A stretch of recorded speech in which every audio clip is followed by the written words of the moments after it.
Hey everyone, and welcome back to Joy at Work. I hope you're doing well. Been gone for a few weeks. Well, not gone, but just not being able to record a video or two. But I'm back. I'm back this week, or at least for a few weeks. Hopefully, we can make this a little bit consistent. We've been talking about formation in the workplace, but not going to talk about today. Today, I just want to spend a few minutes reflecting on stuff because today marks 1 year, January 30th, to the day that I buried my dad. And I've been really reflecting on his influence and impact on me, and it's sort of, in a way, his legacy, because that's what legacy is. It's the things we carry forward from the folks that have preceded us. That's their legacy when we carry things forward. And how that really ties into my passion, I guess, for work or joy at work. And it really is interesting to think that my dad was very passionate about the idea of work, and he encouraged us from a young age to really make work important in the sense of being very intentional about where we worked, who we worked with, what we worked on, and all those things. He called me numerous times to, figure out how work was going, what was working well, what wasn't working well. Sometimes he would eavesdrop on my calls and give me feedback about how I showed up in a meeting and things like that. It was kind of funny, but he knew that work was important and he stressed that and stressed taking personal responsibility.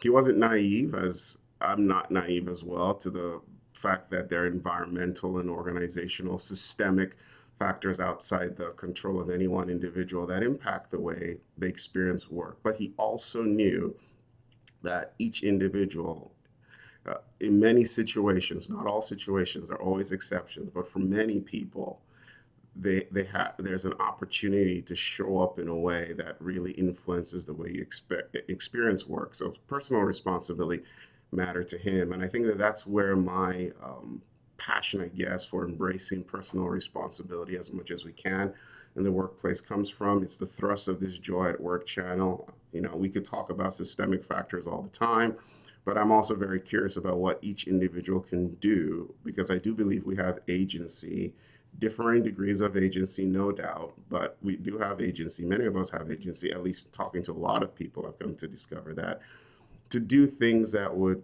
change and alter the way we experience work.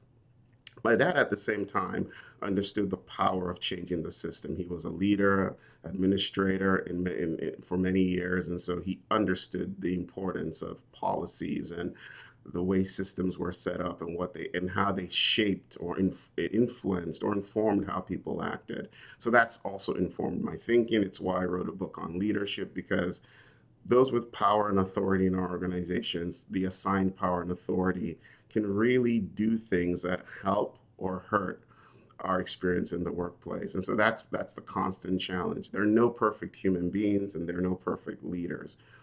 But and yet we can continue to strive to make the workplace more of a place where more people can thrive, more people can flourish, where people don't have to contort themselves to experience joy at work. So these are things that my dad left me, influenced from a young age, and I've carried with me uh, to this point in my life. And just on reflection, I'm just grateful and thankful for that. So for those of you who watch Joy at Work and give me feedback, you do have my dad to thank to a large degree, I think, for planting those seeds that have become whatever this is at this point.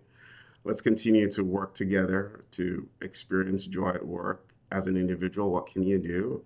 As collectives, joining up with others, like minded people in your workplace, what can you do to shift things, to move things around so that more people can experience joy at work? So that's it. That's my reflection. There's a lot going on in the world right now. There always is a lot, but it feels like there is really a lot going on right now.